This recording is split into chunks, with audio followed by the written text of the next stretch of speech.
I think the royal family are actually quite woke, as it were.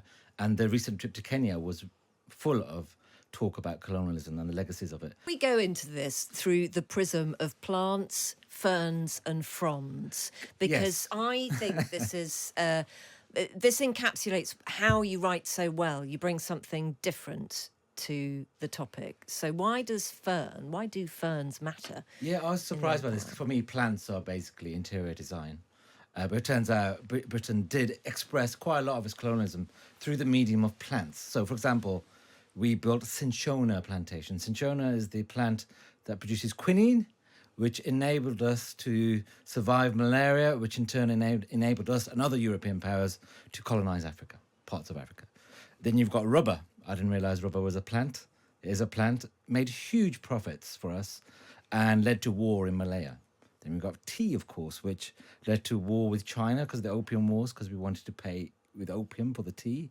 It led to the loss of the American colonies. It led to the birth of modern-day marketing, because tea was the first mass market product. It led to labor exploitation around the world as we built tea plantations, and led to the change of the diet in India and Britain, because tea wasn't really drunk in India until the British introduced it there. So through the medium of plants, the British Empire changed the entire planet. But also through garden plants. A lot of our common garden plants, like azaleas, rhododendrons, were first bought from the empire. Ferns, so-called fern mania, was massive in the 19th century when every middle-class home wanted a bunch of ferns in their drawing room.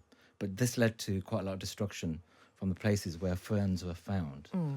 And I suppose what really comes through, especially with the houseplants thing, is the truth, unassailable truth, that all of these things were what people wanted. It wasn't what people needed. It was just what they wanted. And the empire enabled them to get it. Yeah. Tea, sugar, chocolate to a degree. And I don't think we ever thought about the consequences of this. I mean, sugar, enslavement, 3 million Africans sent across the Atlantic to produce some of these crops. But also the environmental damage, the soil erosion. The soil in Barbados was so sapped of its nutrients that they tried to import new soil in from Suriname. And we destroyed 60% of New Zealand's forests. And we introduced the so-called prickly pear to Australia, which became a massive pest. So this history was amazing in that it was very entrepreneurial and it improved our lives, but almost always also caused oppression and destruction. And this is my argument in Empire World, that opposite things can be true at the same time. So take us back to where the book starts, because there is a terrible irony here, isn't there? That your partner had chosen a holiday destination for you to try and get you to unwind after, quite a full-on publicity schedule touring your first book, and we'll come on to some of the hate that was involved in that too. So you go away to relax and to switch off and to really not think about all of these things, and you go to Barbados, and what happens then? Well, she booked it, I've got to say, and it was the first holiday after COVID. You remember that first holiday? And I was just excited to get away. But it turns out you can't really escape British colonialism, because we covered a quarter of the planet and actually influenced a huge amount of the planet outside that quarter as well. And Barbados, it turns out, was an essential early part of the British Empire. And obviously that was the place where we monetized slavery and made industrial sugar production possible. And the effects continue today. I mean, one of the richest MPs in Parliament today is Richard Drax. And it was his ancestor, James Drax, who was one of the first people to really make a success of sugar production in Barbados. And, he's incredibly wealthy now, faces calls for reparations, quite a lot of anger still in Barbados. But a couple of weeks after my holidays, Prince William and Kate turned up in the Caribbean and, were waving from the back of a Land Rover, touching children through a wire fence. And it was a disastrous trip, even by their own admission. And this is what I realised whilst on holiday, is that, and afterwards, there's a gap between the way we talk about empire and the way the world understands empire, because they live with the consequences, whereas we treat it as a kind of academic subject. Isn't there something that we should acknowledge, though, that is positive about how disastrous that tour was for them? Because it shows how times have changed. Because presumably royal members of the royal family had been, standing on top of Land Rovers forever when they visited parts of the Caribbean. It's just this time we saw it and went, Yeah. no. Suddenly, I don't know what changed. Suddenly, everyone noticed it. And yeah, I think the royal family are actually quite woke, as it were. And the recent trip to Kenya was full of talk about colonialism and the legacies of it. But you mentioned Aden at the start of this. You know, the East India Company was in Aden, and we're bombing Yemen at the moment. I don't think we realised as a nation that we were involved there. I don't think we realised that we had a lot to do with creating the situation in Palestine.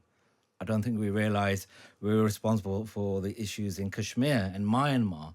And I think we can't go around the world lecturing people about democracy and human rights and the environment without reflecting upon our distinctly patchy records on those things.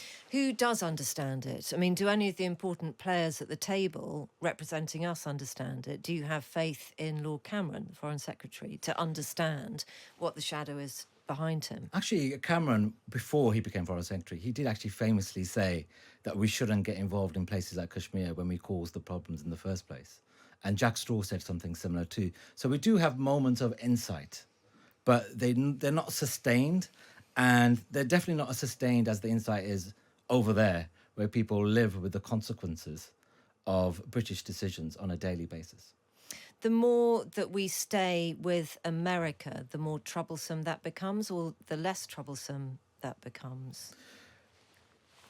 I think it's hard to separate them because we forget that actually America was also part of the British Empire. This gets forgotten quite a lot. America likes to forget it too because they see themselves as the nation that took on the evil of the British Empire and kind of got it out of their system. But America arguably continued to follow the path of the British Empire. So I think you can't really separate the two. And when it comes to things like race, America and Britain have kind of moved in tandem. I don't think you can separate them, really. I mean, there is some extraordinary language that comes out of politicians on both sides of the pond at the moment. Some of it has been aimed directly at you, and we'll come on to that personal experience in a moment. But what do you think when you hear people like Suella Braverman saying that actually she hugely admires the British Empire? She said she was very proud of the British Empire. Do you hear something akin to a bit of a whistle going on there? I hear someone who doesn't understand history and the complex nature it works. I mean, the way we talk about empire in this country is always in that way, whether you're proud of it or ashamed of it. I don't think either of them leads to enlightenment.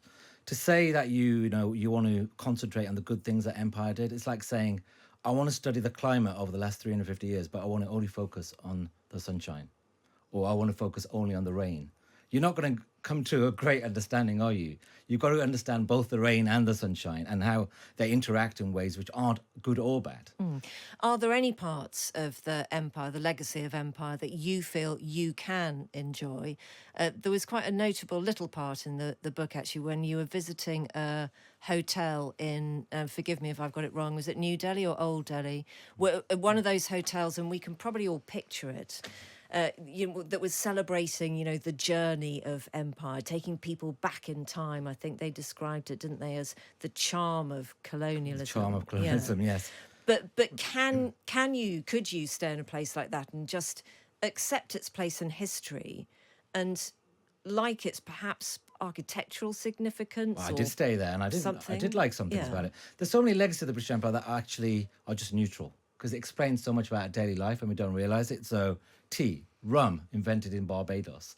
In nations like Nigeria, Pakistan and Sierra Leone, invented by the British. Cities like Nairobi, patterns of tax avoidance.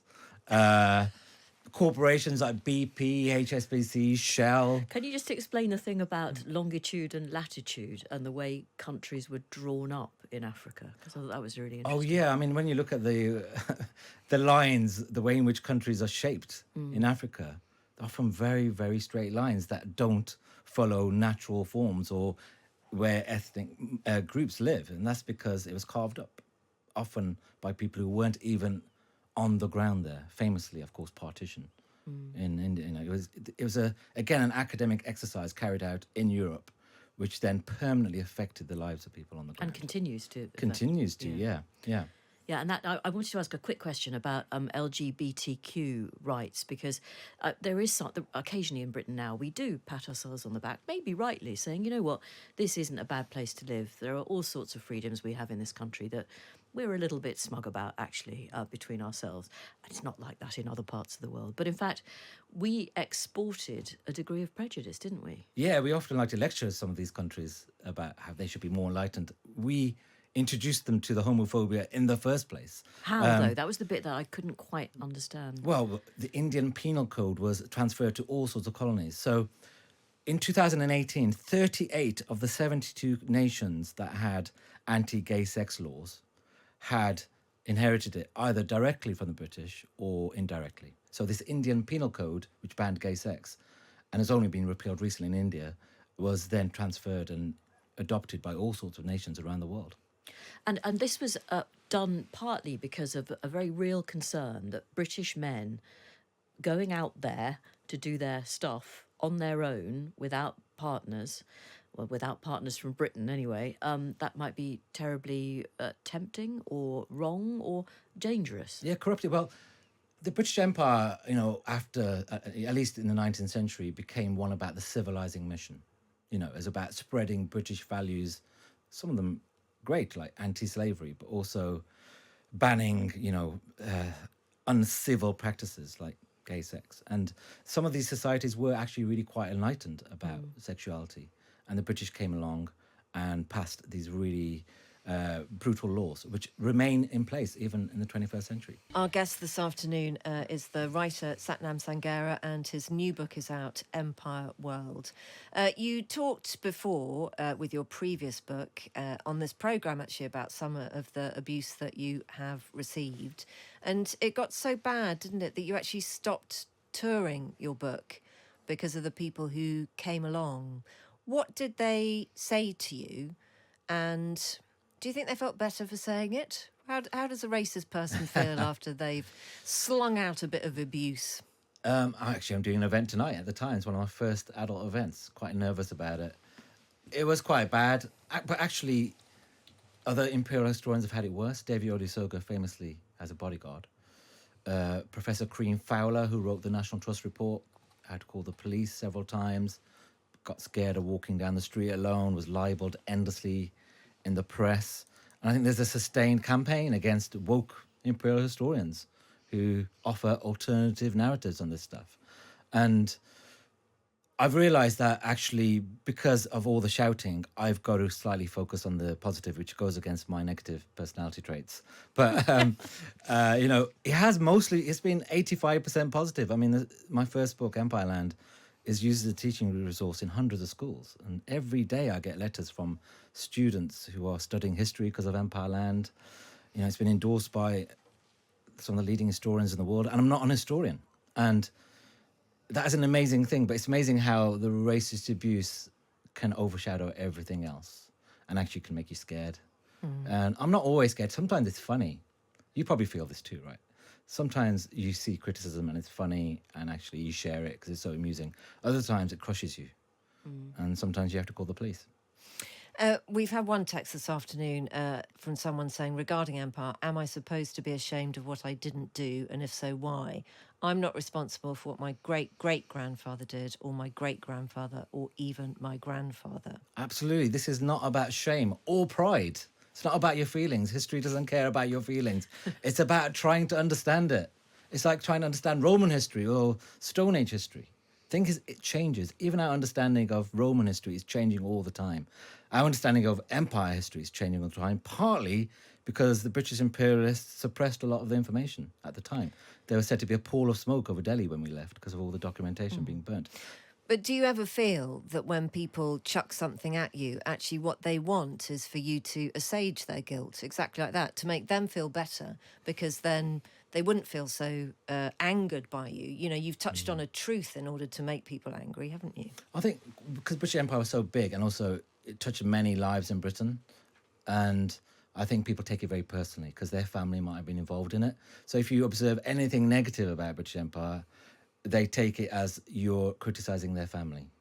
And also it quickly becomes a conversation about race, that poisonous subject. There'll be many, many people listening whose families are just a great chaotic mix of both sides of this experience. Exactly. Well, that's my point, is that We're all involved in this in one way or another. one way or another. And yeah. empire was democracy, it was instability, it was spreading the free press, it was press censorship, it was environmental destruction, but also environmentalism was born in empire. Can we just have you mentioned the royals and that actually that they're relatively, certainly the current king has done his best. I think most people would agree on race relations and trying to improve them. He has also given his backing to this bit, and it is only a bit, of independent research being done, I think by one PhD student. Yeah, it's already being done, so he gave his approval. Right, so he didn't encourage it or start it, but he's allowed it to happen. And this person is going to report, we think, in 2026 on the links between the royal family and slavery. But it's good, but it's poor compared to the Dutch royal family, who've commissioned a bunch of historians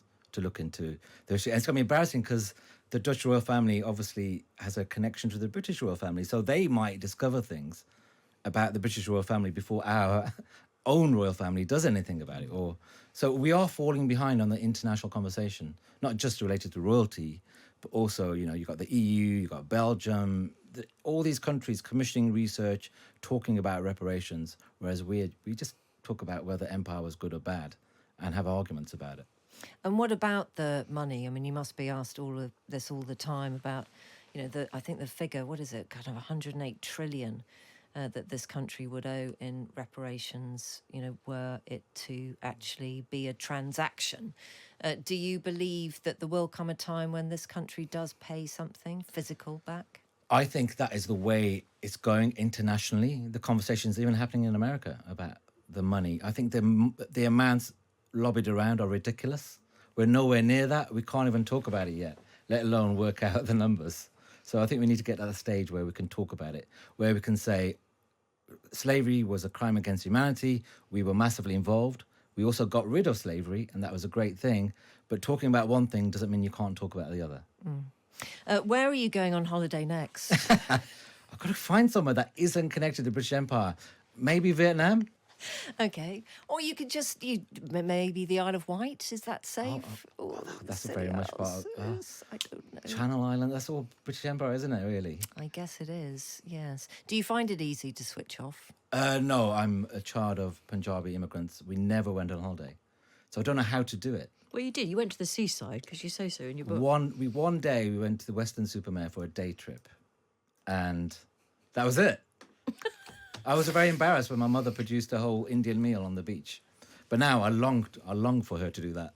Yeah, God, I mean, yes, that must be... I mean, Western has its attractions. I've been there myself a few times. I've not been back since... Oh, well, you want to go? Really? Yeah. I remember it being idyllic, but I was 8. Yeah, okay. And I've never left Wolverhampton. I'm not going to make a comment about Wolverhampton.